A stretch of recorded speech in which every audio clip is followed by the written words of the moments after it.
నమస్తే అండి, నేను doctor Kiran Lakkireddy, senior interventional cardiologist, owners heart institute, owners robotic hospital, Champapet, Hyderabad. అందరికీ జనరల్గా తెలిసే టర్మ్ ఏంటంటే బ్లాక్స్ అంటారు. అంటే ఏదైనా హార్ట్ ప్రాబ్లం అంటే బ్లాక్స్. అందరూ కూడా బ్లాక్స్ అంటే ఒకటే అనుకుంటారు. డిసీజ్ అనేది ఏంటి, గుండె రక్తనాళాలలో బ్లాక్ వచ్చింది లేదా దానికి హార్ట్ అటాక్ అండి అందరూ అనుకుంటారు. బట్ ఈ బ్లాక్స్ అనేది కూడా డిఫరెంట్ ఉన్నాయి. అంటే అంటే సామాన్య భాషలో తీసుకుంటే బ్లాక్స్ అంటాం. బట్ డిఫరెంట్ పార్ట్స్ని కూడా మనము హార్ట్ ఫంక్షన్ డ్యామేజ్ అయినప్పుడు ఇవి వాడే అవకాశం ఉంటుంది జనరల్ టర్మ్స్లో. 3 డిఫరెంట్ టైప్స్ ఆఫ్ బ్లాక్స్ మీకు ఎక్స్ప్లెయిన్ చేస్తాను, మీరు తెలుసుకోండి.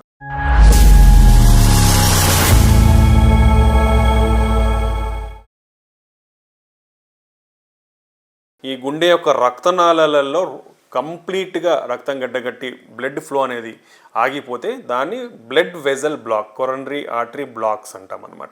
ఇది ఒక రకమైన బ్లాక్. దీనికి ట్రీట్మెంట్ వచ్చేసి యాంజియోగ్రామ్ చేయడము ఆర్ దెన్ యాంజియోగ్రామ్లో బ్లాక్స్ ఉన్నప్పుడు స్టంట్ వేయడం. ఇది దీని ట్రీట్మెంట్. రెండో రకం వచ్చేసి ఏంటంటే మనం ఇక్కడ చూస్తాము, కింద 2 గదులు పైన 2 గదులు ఉన్నాయన్నమాట. సో ఇవి ఛాంబర్స్ అంటాం. పై ఛాంబర్స్ని ఏట్రియం అంటాం, కింద ఛాంబర్స్ని వెంట్రికిల్స్ అంటాం. ఈ 2 ఛాంబర్స్ మధ్యలో కూడా ఈ వాల్స్ అనేవి ఉంటాయి. అంటే డోర్స్ లాగా ముడుచుకొని తెరుచుకుంటూ ఉంటాయి అన్నమాట హార్ట్ పంపింగ్తో పాటు. అలానే కింద గది, లెఫ్ట్ సైడ్ కింద గది నుంచి మన బాడీకి బ్లడ్ సప్లై అవుతుందన్నమాట. దీన్ని అయోటా అంటాం. అలాగే రైట్ సైడ్ కింద గది నుంచి మన పల్మనరీ ఆర్టరీస్, ఊపిరితిత్తులకి బ్లడ్ సప్లై అవుతుంది.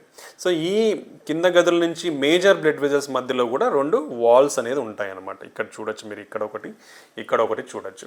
సో ఇవి కూడా టోటల్ 4 వాల్స్ అనేవి ఉంటాయి. అంటే డోర్స్ లాగా ముడుచుకొని తెరుచుకుంటూ ఉంటాయి 4 వాల్స్. సో ఈ వాల్స్ అనేది ముడుచుకోవాలి, తెరుచుకోవాలి. అలా కాకుండా ఇవి ముడుచుకొనే ఉన్నాయి, సరిగా తెరుచుకోవట్లేదు అంటే దీన్ని వాల్వ్ బ్లాక్ అంటాం, or valve narrowing or valve stenosis అంటాం అనమాట. ఇది రెండో రకమైన బ్లాక్, అంటే వాల్వ్ బ్లాక్స్ అంటాం. దీనికి ట్రీట్మెంట్ ఏంటంటే ఈ వాల్వ్ని మార్చడమే దీనికి ఉన్న ట్రీట్మెంట్. సివియర్ వాల్వ్ బ్లాక్ ఉందనుకోండి, దానికి కంపల్సరీగా వాల్వ్ రీప్లేస్మెంట్ చేయాల్సిన అవసరం ఉంటుంది. అది ఎయిదర్ ఏజ్ని బట్టి ఓపెన్ హార్ట్ సర్జరీ ద్వారా కావచ్చు, లేదంటే ఓపెన్ హార్ట్ సర్జరీ అవసరం లేకుండా కూడా వాల్వ్ని మార్చవచ్చు. ఇది రెండో రకమైన బ్లాక్.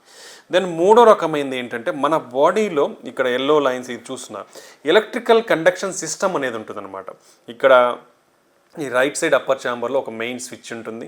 ఇక్కడ అరౌండ్ మోడరేటర్ అంటాం. ఇక్కడ నుంచి వైర్స్ లాగా కనెక్షన్స్ ఉంటాయి. ఇదంతా కూడా వైర్స్ లాగా కనెక్షన్స్ ఉంటాయి అన్నమాట. సో ఈ ఎలక్ట్రికల్ కండక్షన్ సిస్టంలో మనకి ఏదైతే మోడరేటర్ స్విచ్ ఉందో, అంటే పైనుంచి కరెంట్ కిందికి రావాలి. ఎలక్ట్రికల్ కరెంట్ అనేది ఎప్పుడైతే ఈ పైనుంచి కిందికి రాదో దాన్ని, అంటే ఇది ఏట్రియం, ఇది వెంట్రికులర్ అంటాం కాబట్టి ఏవీ నోడ్ అంటాం ఇక్కడ ఉండే మోడరేటర్ స్విచ్ని. ఇక్కడ ప్రాబ్లం ఉన్నప్పుడు దాన్ని ఏవీ బ్లాక్ అంటే ఎలక్ట్రిక్ బ్లాక్ అంటాం. దాన్ని ఈసీజీలో డయాగ్నోస్ చేస్తాం. అంటే పైన హార్ట్ రేట్ ఒక విధంగా కొట్టుకుంటుంది, కింద గుండె ఒక విధంగా కొట్టుకుంటుంది. సో దీన్ని ఏవీ బ్లాక్ అంటాం. ఈ బ్లాక్లో మనకున్న ట్రీట్మెంట్ ఆప్షన్ ఏంటంటే పేస్ మేకర్.